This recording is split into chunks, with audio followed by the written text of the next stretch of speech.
Kevin. Last time we were here in Miami talking to you, it ended up being a good fight week for you in the end. So I guess how's fight week been and training camp been preparing for Michael Venom Page here in Miami? It's been pretty good. Can't complain. I like it. Miami's cool. Obviously, the last time you prepared for a high-level karate stylistic fighter was Wonder Boy. Didn't end up going your way. Did you kind of take anything from that camp that you could bring into this camp to prepare for MVP? The camp was good. The camp was solid. I didn't have Suge there, so that was a little different. I have Suge at this one. He's a juggernaut. It's always nice to have him there. I probably took more away from the fight than the camp. Just don't break your hand.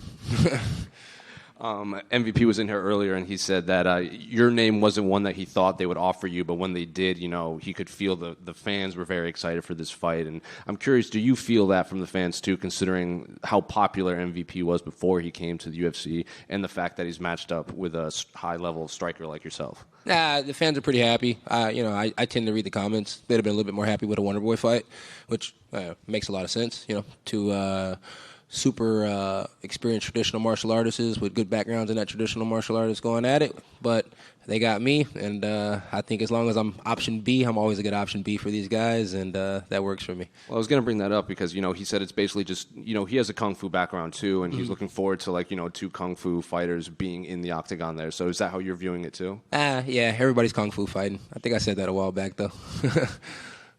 He said that, considering, you're known to talk in the octagon, he's also known to talk when he was fighting in Bellator, and he said it would be the first in-cage podcast in there when you guys are both talking to each other while you're fighting.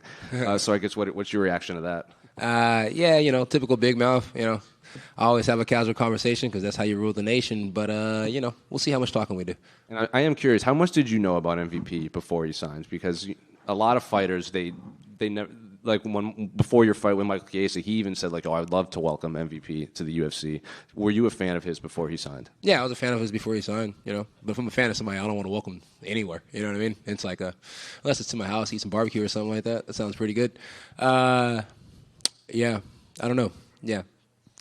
I watched him before. Yeah, I'm a fan of his work. Yeah, and this last one for me. Can I get your thoughts on the main event between Cheeto and Sean? Yeah, it's going to be a really good fight. It's going to be an amazing fight. Cheeto has a really cool coach. Sugar has a really cool coach. Sugar's a really cool guy. Cheeto's a really cool guy. May the best man win. But still a Sugar show.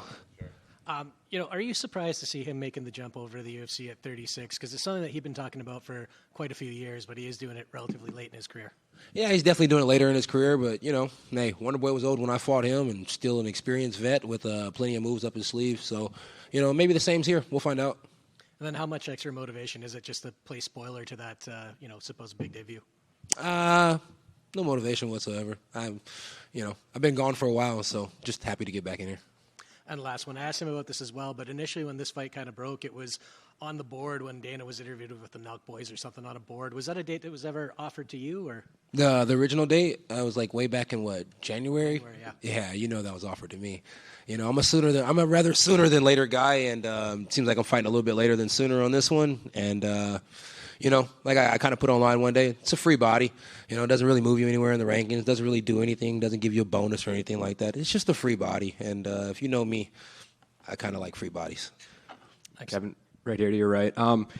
You fought Stephen Thompson, so obviously you're familiar with the kind of karate style, but MVP kind of does those weird things where, he's dancing, he's putting his hands down. I guess kind of what do you make of that, and was there anything different in preparation you had to do to prepare for something like that? Nah, you kind of don't really ever change up anything in preparation when you're fighting a guy like that. You can bring in some karate guys. They're never really going to mimic exactly what you want. I did hit at Raymond Daniels, and shout out to him because he was like, him and MVP go back, and he wasn't going to cross that line. So props to him. One hell of a martial artist.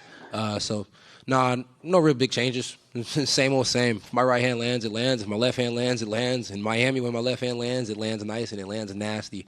And then I still have some other tricks that I can pull out too. When he does those things, do you feel like it's more of a distraction? Is it more of a mental thing kind of to distract his opponent? Or do you feel like there is some actual technique involved in setting up his... Yeah, he's been fighting like that for a long time. And usually when he does it, he usually slaps somebody right across the cheeks. So hopefully when he does it, I'll slap him first. Coming over here. I don't know if you've made it clear about your stance on the belt, but I am curious. On your Instagram, it says, "I'll be king before I'm done." So what are you referring towards in that sentence? You know what? When I wrote that, I was probably selling oh, never mind. Let's switch it. Okay, I'll switch it to a bit of a more fun one. You mentioned Kung Fu fighting. Kung Fu Panda 4 drops while you're here. Are you going to make time for that one? No. I'll probably wait until I get home, watch it with the kids. Awesome. And one last one. Your good friend Jamal Hill, he's headlining UFC 300 Yeah. next pay-per-view. So what was your reaction when you saw that he was going to headline against Alex Pereira? Oh man, yeah. It's, anytime you fight Alex Pereira, I'm like, oh shit. So instantly called him, was like, bro, right off the surgery, that's fucking wild. He's like, yeah. I'm like, man, my kind of guy. Let's go get it. Do your thing, brother. You guys go out there and have fun. So props to Jamal Hill. He's going to go out there and hopefully grab another world title, and I think that'd be fucking amazing because I don't think he got a chance to show you guys what he could really do last time when he grabbed that belt. So it'd be great to see him go on a run. I have one more, but ever since you've made your way into the UFC, you've kind of become a fan favorite in every single place you go to. Every arena, it seems like you get a good roar. So what do you make of that? Is that something you even care about? I mean, the fans appreciate it. Oh, yeah, of course. I definitely care about that. It's better be loved than hated, right? And they say you collect more bees with honey or something like that than vinegar. So, yeah, it's always great to have people to like you, and it's always great to be loved. Nobody wants to be hated and stuff like that. So, yeah, I think it's freaking amazing to be able to go places and to put smiles on faces instead of frowns on faces. So, hopefully Saturday night we put the biggest smile of them all.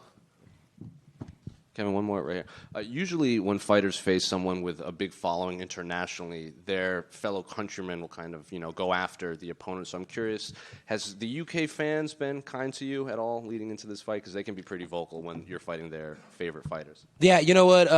When I was fighting some of these other guys from different places, they tend to come pretty hard. But kind of like my man over here said, I've kind of got a good relationship with everybody. And, they've been pretty nice. And I think they know this boy's been living in Texas for a long time, and he shouldn't have a problem with catching a snake. Appreciate you guys.